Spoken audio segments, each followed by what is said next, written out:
সুপ্রিয় ষষ্ঠ শ্রেণী, সপ্তম শ্রেণী, অষ্টম শ্রেণী, নবম শ্রেণী ও দশম শ্রেণীর শিক্ষার্থী, আজ আমি তোমাদের জন্য uses of definite article the এর আলোচনা করব।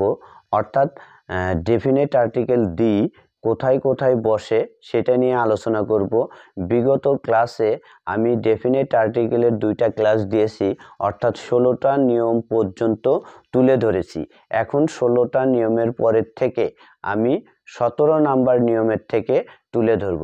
চলো এবার আমরা 17 নাম্বার নিয়মে যাই। নাম্বার 17,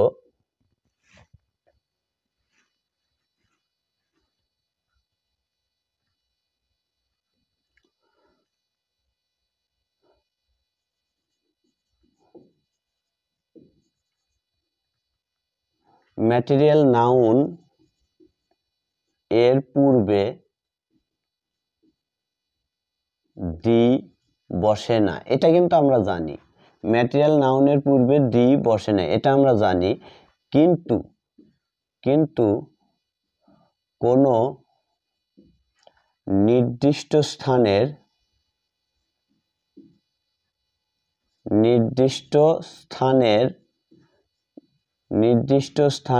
বা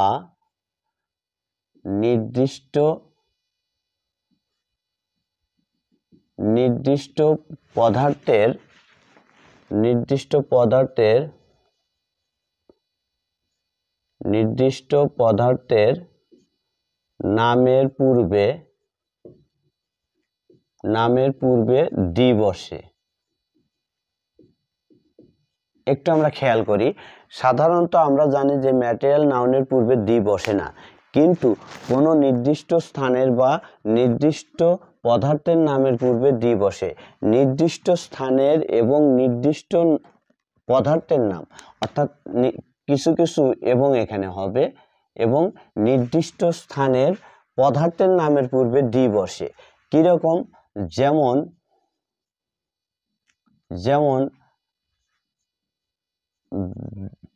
the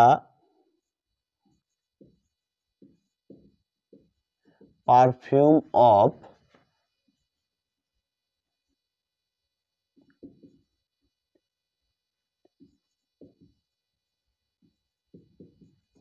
Saudi Arabia is famous. এখানে সৌদি আরবের যে পারফিউম আছে সেই পারফিউমের কিন্তু বিখ্যাত। এখানে এই পারফিউমটা আসলে তরল পদার্থ, কিন্তু এই পারফিউমটা নির্দিষ্ট একটা স্থানের নির্দিষ্ট পারফিউম, যার কারণে তার পূর্বে দি বসলো। এখানে দিটা এই কারণে বসেছে। এবার আমরা যাব নাম্বার 18।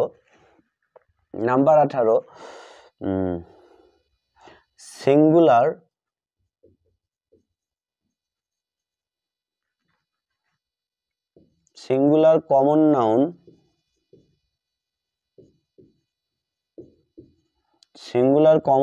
দ্বারা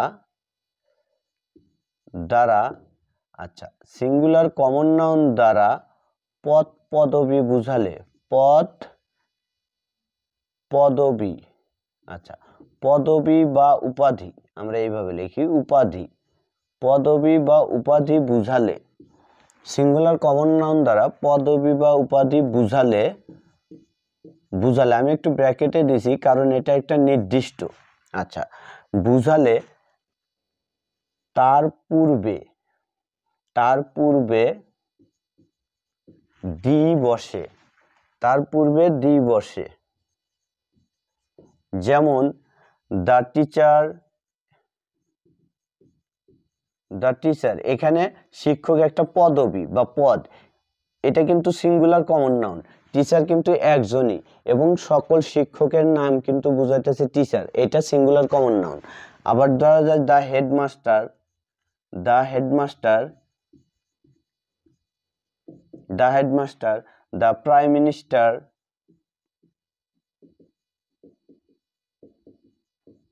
দ্য প্রাইম মিনিস্টার ইত্যাদি। এগুলো আসলে পদবী, কিন্তু হেডমাস্টার এটা একটা কিন্তু singular common noun. Prime minister singular common noun. আর এই সিঙ্গুলার কমন নাউনের পূর্বে পদ পদবী দ্বারা বোঝানোর কারণে এদের পূর্বে দি বসলো। আচ্ছা, এবার আমরা লিখব নাম্বার 19।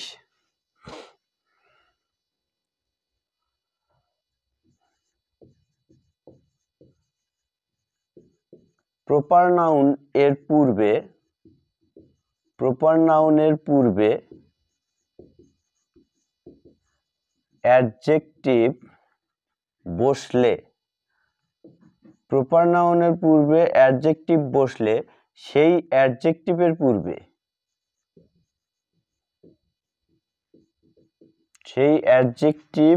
পূর্বে ডি বসে। আচ্ছা, যেমন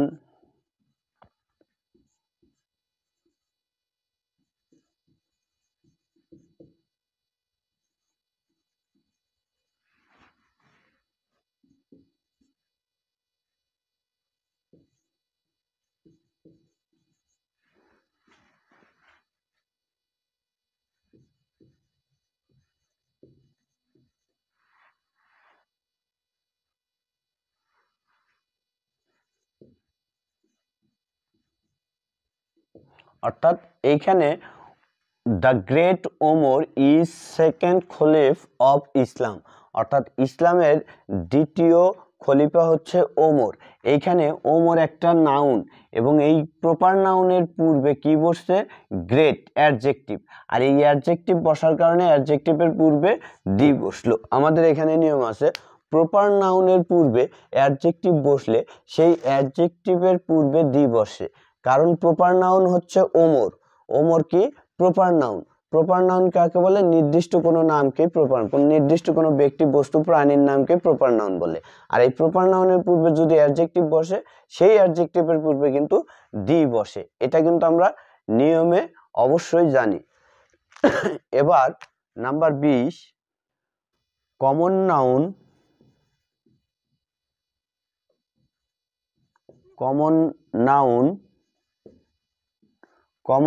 বা অ্যাডজেক্টিভ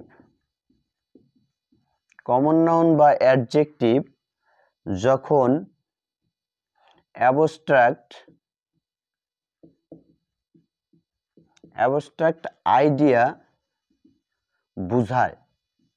অ্যাবস্ট্রাক্ট আইডিয়া বুঝায়,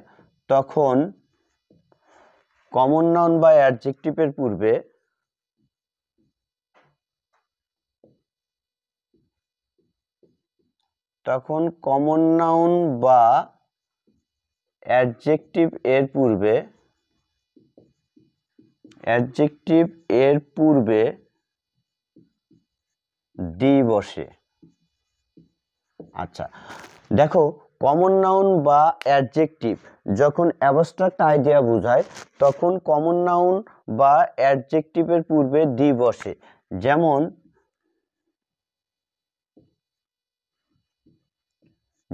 the mother is rose to her, অর্থাৎ মা তার নিকটে একটি গোলাপ। এখানে এই রোজটা হতেছে কি? অ্যাবস্ট্রাক্ট আইডিয়া, অর্থাৎ মাকে তার নিকট গোলাপের মতো তুলনা করা হয়েছে, অর্থাৎ অ্যাবস্ট্রাক্ট আইডিয়া বলতে গুণবাচক ধারণা প্রকাশ করতেছে, যার কারণে এই মাদারের পূর্বে ডি বসলো। ঠিক আছে, মাদারটা কিন্তু কমন নাউন, সকল মায়ের জাতিকে বুঝাতেছে, এবং এই মাদারটা অ্যাডজেক্টিভ হিসেবে কাজ করতেছে, কারণ এখানে মাদারলি অ্যাফেকশনের মতো কাজ করে, অর্থাৎ মাদারলি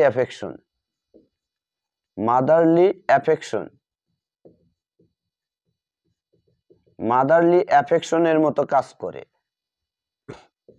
ঠিক আছে, অর্থাৎ মায়ের যে ভালোবাসা সেটার মতো কাজ করতেছে, যার কারণে সে রোজের সাথে তুলনা করছে, গোলাপের সাথে তুলনা করছে। এবার আমরা মুছবো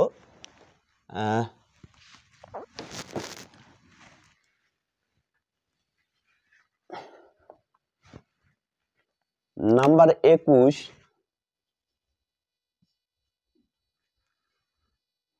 একই গুণ সম্পন্ন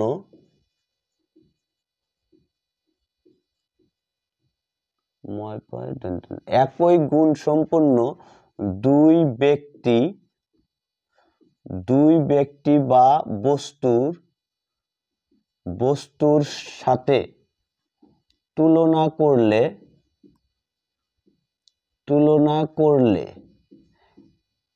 একই গুণ সম্পন্ন দুই ব্যক্তি বা বস্তুর সাথে তুলনা করলে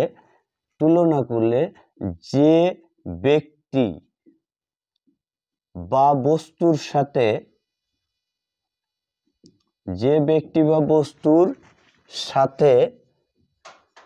তুলনা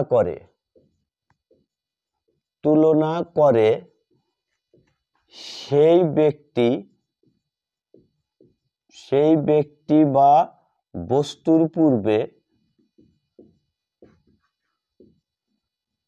পূর্বে ডি বসে। আচ্ছা, এখানে বলতেছে একই গুণ সম্পন্ন দুই ব্যক্তি বা বস্তুর সাথে তুলনা করলে যে ব্যক্তি বা বস্তুর সাথে তুলনা করে সেই ব্যক্তি বা বস্তুর পূর্বে ডি বসে। যেমন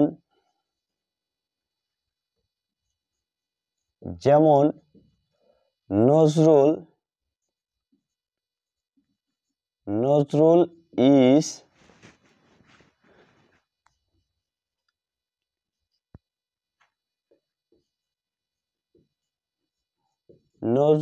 is the Shelley of Bangla.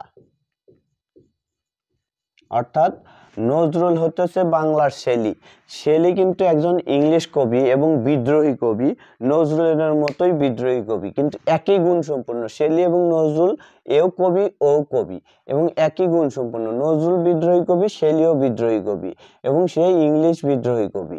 তাহলে একই গুণ সম্পন্ন ব্যক্তি নজরুলকে তুলনা করছে কার সাথে? শেলীর সাথে। এখানে বলা হয়েছে একই গুণ সম্পন্ন ব্যক্তির সাথে তুলনা করলে যে ব্যক্তির সাথে তুলনা করে সেই ব্যক্তির পূর্বে ডি বসে। তাহলে শেলীর সাথে তুলনা করছে জন্য শেলীর পূর্বে ডি বসছে। ঠিক আছে, এবার আমরা যাব নাম্বার 22 নাম্বার নিয়মে প্লুরাল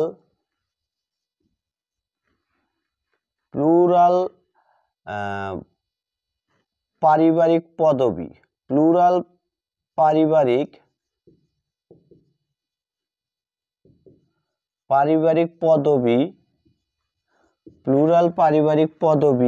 এর পূর্বে ডি বসে।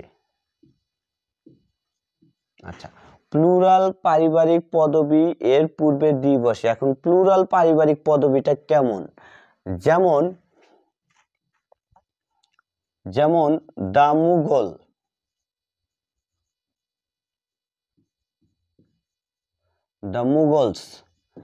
মুঘলস, তারপরে দ্য পাঠানস।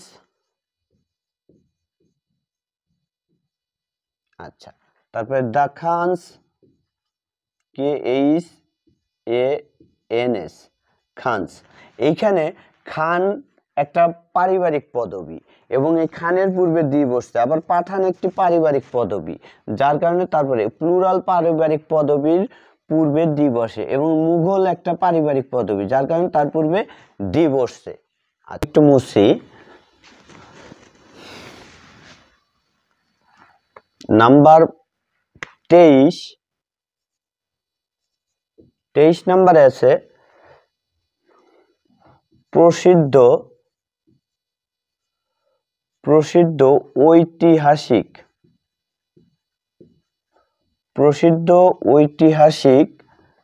স্থানের নামের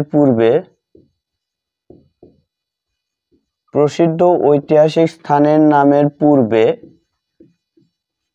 ডি বসে। যেমন the Sajek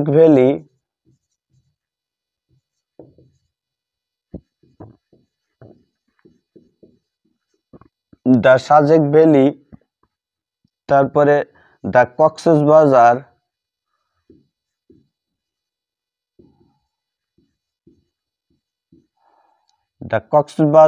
the Sajek valley, তারপরে the Panipat, the Panipat etc.